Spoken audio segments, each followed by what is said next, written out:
இப்போ நம்ம பார்க்க போகிறது அடுத்த மல்டி வைப்ரேட்டர் மோனோஸ்டபிள் மல்டி வைப்ரேட்டர். சின்ன சின்ன சேஞ்சஸ் தான் மோனோஸ்டபிள் மல்டி வைப்ரேட்டர்.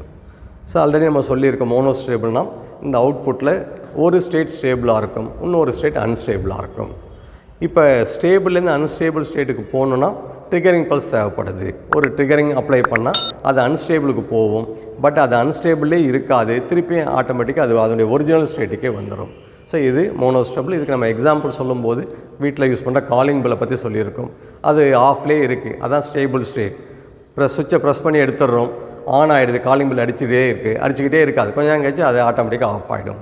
நம்ம காலேஜில் யூஸ் பண்ணுற காலேஜ் பெல் டைமிங்காக யூஸ் பண்ணுறோம், அதுவும் அதே தான், ஆஃப்லேயே இருக்குது, அந்த பர்டிகுலர் டைம் வந்து ஆன் ஆகிடுது, திருப்பி கொஞ்சம் நேரம் கழிச்சு அது ஆட்டோமேட்டிக்காக பழைய ஸ்டேட்டுக்கே போயிடுது. இது எல்லாமே நமக்கு மோனோஸ்டபிள் சர்க்யூட்ஸ். அப்போ இங்கே அந்த ட்ரிகரிங் தேவைப்படுது. ஒரு ஸ்டேபிள்லேருந்து அன்ஸ்டேபிள் போகிறதுக்கு it takes a triggering. So stable ஸ்டேட்லேருந்து அன்ஸ்டேபிள் போகிறதுக்கு ட்ரிகரிங் கொடுத்தா தான் போகும். ட்ரிகரிங் கொடுக்கல போவாது, ஸ்டேபிள்லே இருக்கும். பட் அன்ஸ்டேபிள் ஸ்டேட்லேருந்து ஸ்டேபிள் வர்றதுக்கு ட்ரிகரிங் தேவையில்லை. ஸோ அதுதான் மோனோஸ்டேபிள். ஸோ அந்த மோனோஸ்டேபிள் சர்க்யூட் எப்படி இருக்குது, அதனுடைய ஆப்ரேஷன் பார்ப்போம். Monostable similar to the astable, நம்ம என்ன பார்த்தோமோ அங்கே தான். So astable monostable. ஸோ இங்கே ஒன் ஸ்டேட் ஸ்டேபிள், மோனோனா one state stable. Other state, இந்த ஸ்டேட்ன்றது on off, other state quasi-stable அல்லது unstable.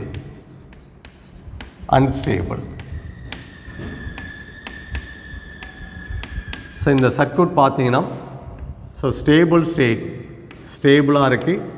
ஸோ ஃபார் எக்ஸாம்பிள் ஆஃபில் இருக்குதுன்னு வச்சுக்கோங்க, off state, stable state off state எடுத்துக்கிறோம். ஸோ இதை ஆன் பண்ணணும். So unstable state, on state unstable. So இங்கே ட்ரிகரிங் கொடுக்குறோம். So by applying the triggering, so அங்கேருந்து வந்துடும். பட் திருப்பி ரிவர்ஸ் வர்றதுக்கு ட்ரிகரிங் தேவையில்லை, இங்கேருந்து ஆட்டோமேட்டிக்காக அது அதர் ஸ்டேட்டுக்கு வந்துடும். ஸோ அதுக்கு தேர் இஸ் நோ டைமிங்லாம் தேவையில்லை, ஆட்டோமேட்டிக்காக அதுவே வந்துடும். So this is the monostable simple operation என்னன்னு சொல்லி பார்த்துருக்கோம். இதுக்கு என்ன சர்க்யூட் யூஸ் பண்ண போகிறோம், டிரான்சிஸ்டர் யூஸ் பண்ண என்ன சர்க்யூட் பார்க்க போகிறோம். ஸோ இங்கேயும் அதே மாதிரி 2 transistor connected back to back. ஒரு டிரான்சிஸ்டர் ஆன் ஆகும். ஸோ ஆல்ரெடி ஒரு டிரான்சிஸ்டர் எப்போதுமே ஆனில் இருக்கும், இன்னொரு டிரான்சிஸ்டர் ட்ரிகரிங் பல்ஸ் அப்ளை பண்ணும்போது அப்போ தான் ஆன் ஆகும். So 2 transistor. ஸோ ஒரு டிரான்சிஸ்டர் எப்போதுமே ஆனில் இருக்கும், அனதர் டிரான்சிஸ்டர் ட்ரிகரிங் எப்போ அப்ளை பண்ணுறோமோ அந்த கண்டிஷனில் மட்டும்தான் அது ஆன் ஆகும். VCC.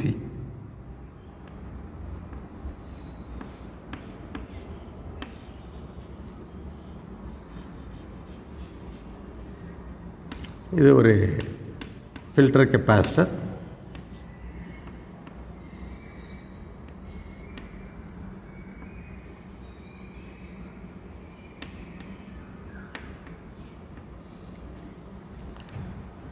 ஸோ இங்கே ஒரு வோல்டேஜ், நெகட்டிவ் வோல்டேஜ் கொடுத்துருக்கோம்.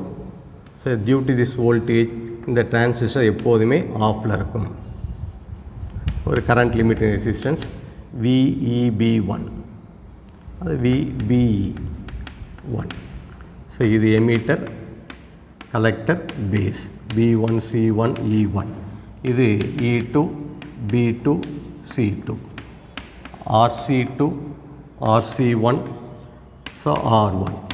ஸோ இது R2, இது கப்ளிங் கெப்பாசிட்டர், இது சார்ஜிங் கெப்பாசிட்டர் C1. இந்த இடத்துல ஒரு ட்ரிகரிங் பல்ஸ் அப்ளை பண்ணுறோம். ஸோ இது த ட்ரிகரிங் சர்க்யூட். இந்த டிரான்சிஸ்டர் ஆன் ஆகிறது ஒரு ட்ரிகரிங் சர்க்யூட். ஸோ இது the triggering pulse. So triggering pulse ஒரு பல்ஸ் ஒரு கொஞ்சம் நேரம் கொடுத்து இதை ஆஃப் பண்ணிடும். ஸோ இந்த சர்க்யூட் ட்ரிகரிங் சர்க்யூட்.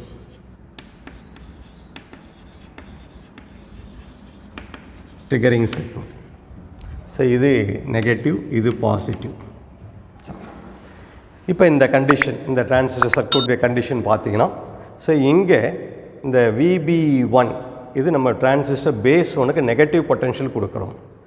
ஸோ இது காமன் எமிட்டர் NPN டிரான்சிஸ்டர் பேஸுக்கு நெகட்டிவ் கொடுக்கறதோட்டு இந்த டிரான்சிஸ்டர் T1 எப்போதுமே ஆஃபில் இருக்கும், T2 ஆனில் இருக்கும். ஸோ இது due to this VEB1. So இந்த டிரான்சிஸ்டர் பேஸ் உங்களுக்கு நெகட்டிவ் வோல்டேஜ் அப்ளை பண்ணுறது விட்டு ஸோ T1 ஆஃப்லே இருக்கும். ஸோ T1 ஆஃப் ஆச்சுன்னா இந்த point voltage VCE1 which is equal to VCC. இந்த பாயிண்டில் வோல்டேஜ் வந்து பார்த்தீங்கன்னா VCE1 equal to VCC. So இந்த VCC வோல்டேஜ் இந்த டிரான்சிஸ்டர் B2க்கு அப்ளை பண்ணுறோம். அப்போ B2க்கு வோல்டேஜ் போகிறதோட்டு T2 ஆனில் இருக்கும். இது ஆஃபில் இருக்கும், இது ஆனில் இருக்கும். இது ஆனில் இருக்கிறதோட்டு இதனுடைய collector voltage VCE2 0. So stable state அப்படின்னு பார்த்தீங்கன்னா T1 off T2 on. This is the stable state. So இந்த ஸ்டேட் மாறாது, ஏன்னா இந்த வோல்டேஜ் VCC இது போயிட்டே இருக்கும். இப்போ இந்த கெப்பாசிட்டர் சார்ஜ் ஆகாது, R1 C1 சார்ஜ் ஆகாது, ஏன்னா இந்த எண்டும் VCC இந்த எண்டும் VCC சார்ஜ் ஆகாது. அதே மாதிரி இந்த வோல்டேஜ் மாறுறதுக்கு வேல்யூ கிடையாது. இந்த VCE2 0ஆகவே இங்கே அப்ளை பண்ணிகிட்ருக்கும். அனதர் ஒன் இந்த VEB1 0ஆகவே இருக்கும். ஸோ அதனால் இந்த B1 எப்போதுமே நெகட்டிவ் வோல்டேஜ் ஆஃபில் இருக்கும், T1 ஆஃபில் இருக்கும், T2 ஆனில் இருக்கும். ஸோ இப்போ charging circuit R1 C1 charge ஆகாது, ரெண்டுமே same potential, there is no charging. அங்கே சார்ஜ் ஆகிற சான்சஸ் கிடையாது, அதனால் இந்த ஸ்டேட் வந்து மாறாது. ஸோ அப்போ இங்கே ஸ்டேபிள் ஸ்டேட். ஸோ எது ஸ்டேபிளாக இருக்கும்? Stable state. So stable state பார்த்தீங்கன்னா T1 off T2 on. So this is the stable state. இதுதான் பர்மனெண்ட்டாக இருக்கக்கூடிய ஸ்டேட். நம்ம எதுவுமே செய்யலை, சப்ளை சுவிட்ச் ஆன் பண்ண உடனே இது ஆஃப்லேயே இருக்கும், இது ஆன்லேயே இருக்கும். ஸோ அந்த கண்டிஷன் மாறாது. That is the stable state. இது இஸ் த பர்மனன்ட் ஸ்டேட். ஏன் பர்மனெண்ட்டாக இருக்குது? பர்மனன்ட் ஸ்டேட் எதை வச்சு சார் பர்மனன்ட் சொல்கிறீங்க, ஏன் ஸ்டேபிள்னு சொல்கிறோம்? So due to VBE1, due to VBE1 negative voltage apply பண்ணுறோம். VBE1 negative, B1 transistor T1, B1 off transistor T1 off state. So இங்கே நம்ம நெகட்டிவ் வோல்டேஜ் அப்ளை பண்ணுறதோட்டு ஸோ அந்த நெகட்டிவ் வோல்டேஜால் T1 ஆஃபாக இருக்கும். ஸோ T1 ஆஃபாக இருக்கிறதோட்டு VCE1 அதனுடைய collector voltage which is equal to VCC applied to B2 of T2. So இந்த B2க்கு அப்ளை பண்ணுறோம். அப்போ B2 VCCயாக இருக்குது. So therefore T2 on. So T2 on ஆகிருக்கு. ஏன்னா அங்கே VCC வோல்டேஜ் போகுது பேஸுக்கு, அதனால் T2 ஆன் ஆகிடுது. அப்போ T2 ஆன் ஆன உடனே அதனுடைய VCE2 0. So therefore VCE2 equal to 0 applied to B1. So அப்போ இந்த கண்டிஷன் மாறாது. Now the charging circuit. இப்போ ஒரே ஒரு சார்ஜிங் சர்க்யூட் தான். நவ் த சார்ஜிங் சர்க்யூட் என்ன செய்யும் பார்க்குறோம். Now the charging circuit.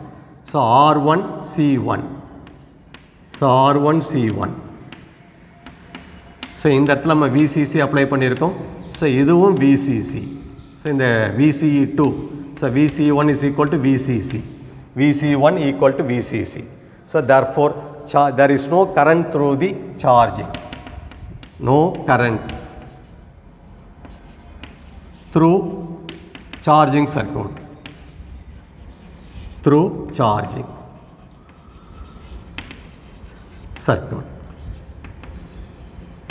இப்போ கெப்பாசிட்டர் இப்போ சார்ஜ் ஆகாது. ஸோ அது வந்து ஆல்ரெடி என்ன வோல்டேஜ் அதே மெயின்டைன் ஆகிட்டே இருக்கும், charge voltage. So this is the permanent state. இது எப்படி சார் பர்மனன்ட் சொல்கிறோன்னா, இந்த ஸ்டேட் மாறாது. இது சார்ஜ் ஆனால் தான் இந்த வோல்டேஜ் மாற முடியும். இது சார்ஜே ஆகலை, இந்த வோல்டேஜ் இன்க்ரீஸே ஆகலை. அப்போ இந்த B2 இது எப்போதுமே VCCயாக இருக்கும். அதனால் இது ஆன்லேயே இருக்கும், இது ஆனாக இருக்கும், இந்த இடத்துல ஆஃப்லேயே இருக்கும். ஸோ T1 ஆஃப் ஆகிருக்கும். இது பர்மனன்ட் ஸ்டேட், ரைட். இப்போ இது எப்படி சார் அன்ஸ்டேபிள் ஸ்டேட்டுக்கு போக போகிறோம்? இன்னொரு ஸ்டேட்டுக்கு எப்படி போக போகிறோம்? இந்த ஸ்டேட்டை மாற்றணும்.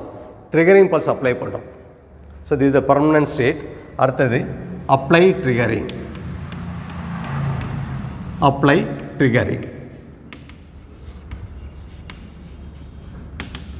இந்த ட்ரிகரிங் எங்கே அப்ளை பண்ணுறேன்னு பார்த்தீங்கன்னா, இந்த பேஸ் 1 ஆஃப் தி T1க்கு அப்ளை பண்ணுறேன், இந்த பாயிண்டில் அப்ளை பண்ணுறேன். So base 1 of the T1 இங்கே ஒரு நான் பாசிட்டிவ் வோல்டேஜ் அப்ளை பண்ணுறேன். இந்த ட்ரிகரிங் பல்ஸ் இங்கே பாசிட்டிவ் போகும்போது when the triggering voltage is more than VBE1, இதுதான் இதை ஆஃபில் வச்சுக்கிட்டு இருக்கு. நான் அதை விட அதிகமான வோல்டேஜ் இங்கே அப்ளை பண்ணுறேன். ஸோ பாசிட்டிவ் வோல்டேஜ் அப்ளை பண்ண உடனே இது ஆன் ஆகிடும். இது ஆன் ஆன உடனே கலெக்டர் வோல்டேஜ் 0. இந்த 0 வோல்டேஜ் இப்போ இந்த B2க்கு அப்ளை பண்ணுறோம். இந்த 0 B2க்கு போன உடனே இது ஆஃபுக்கு வந்துடும். ஸோ அப்போ ட்ரிகரிங் பல்ஸ் அப்ளை பண்ண உடனே T1 ஆன் ஆகுது. அந்த T1உடைய collector to emitter voltage base 2க்கு போகுது. அதனால் T2 ஆஃப் ஆகிடுது. T2 ஆஃப் ஆன உடனே அதோட வோல்டேஜ் VCC இந்த பேஸ் 1க்கு போயிட்டே இருக்குது. இந்த கண்டிஷனில் இந்த கெப்பாசிட்டர் C1 சார்ஜிங், ஏன்னா இது ஆல்ரெடி 0வாக இருக்குது, த்ரூ சார்ஜிங். அப்போ இந்த வோல்டேஜ் இன்க்ரீஸ் ஆக ஒரு பர்டிகுலர் டைம் வந்த உடனே இந்த B2க்கு வோல்டேஜ் அப்ளை பண்ணுறோம். இந்த B2 வோல்டேஜ் வந்த உடனே T2 ஆன் ஆகிடும். T2 ஆன் ஆன உடனே T1 ஆஃப் ஆகிடும். திருப்பி அது பழைய ஸ்டேட்டுக்கே வந்துடும். ஸோ பழைய ஸ்டேட் வந்து நம்ம ட்ரிகரிங் பல்ஸ் அப்ளை பண்ணலை, இந்த கெப்பாசிட்டர் சார்ஜ் ஆகி பழைய ஸ்டேட் கொண்டு வருது. அதுதான் இப்போ நம்ம பார்க்க போகிறோம். Now apply triggering. So when triggering voltage, when V triggering greater than VBE1, so இங்கே அப்ளை பண்ணுற ட்ரிகரிங் வோல்டேஜ், இந்த இடத்துல நான் அப்ளை பண்ணுற இந்த ட்ரிகரிங் வோல்டேஜுடைய மேக்னிடியூட் VT இதை விட அதிகமாக வரும்போது, ஏன்னா பாசிட்டிவ் ட்ரிகரிங் அப்ளை பண்ணுறேன், VBE1க்கு அப்ளை பண்ணுறேன். Now T1 on state, T1 on. So அப்போ T1 ஆன் ஆன உடனே அதனுடைய voltage VC1 0 applied to B2 applied to B2. So therefore T2 off. இந்த கண்டிஷன் மாறிடுது. ஸோ therefore இப்போ இந்த சிச்சுவேஷன் பார்த்தீங்கன்னா T1 on and T2 off.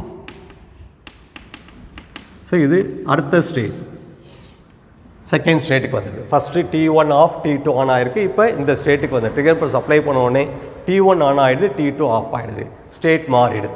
Sir இந்த ஸ்டேட்டில் triggering circuit, charging circuit. Now charging circuit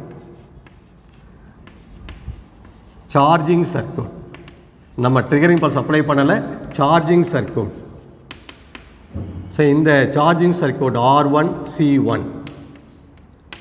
R1C1 in the end VCE1 which is equal to 0, இது VCC. அப்போ இது வழியாக கரண்ட் பாஸ் ஆகுது. So due to that current இந்த plate positive, இந்த plate negative.